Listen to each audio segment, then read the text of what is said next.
That night, a blizzard was swallowing the world. On a bitter cold night, when every living creature held its breath, a low and desperate cry echoed from the front door of a man's home. When he opened the door, an unbelievable sight unfolded before him. A large father wolf was standing there. A wild predator had come to a human's doorstep of its own will, but in his mouth a small, limp pup dangled helplessly. The wolf's eyes were filled not with ferocity, but with desperation. As if to say, "Please, save this child." The man carefully took the pup from the wolf's mouth. The father wolf then turned and began walking down the snow-covered path. Once, twice, he looked back to make sure the man was following. The man felt it instinctively. This wolf was leading him somewhere. Pushing through the blizzard, they arrived at an old barn.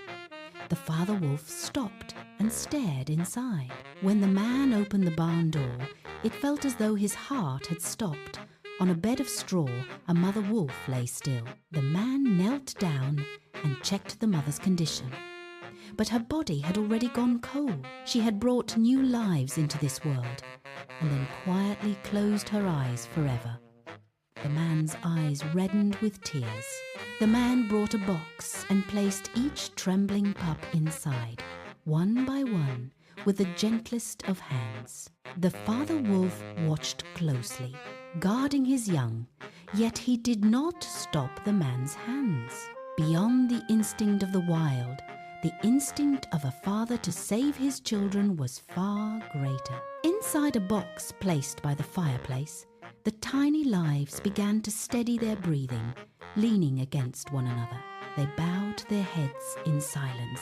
The man returned to the barn once more. He gently lifted the mother wolf, left alone on the bed of straw. A mother who had given everything to protect her children. Until her very last moment, she had been their warmth. The man wrapped her in cloth and carefully laid her down upon the snow. As the night deepened, the man dug into the frozen earth. One shovel, then another, in steady silence. The ground was hard and cold, but the snow falling upon it was soft and gentle. He laid the mother wolf to rest with care and whispered his final words to her. "You did so well. Rest now, in peace." And then it happened. The father wolf approached the graveside and lifted his head toward the sky. A long, deep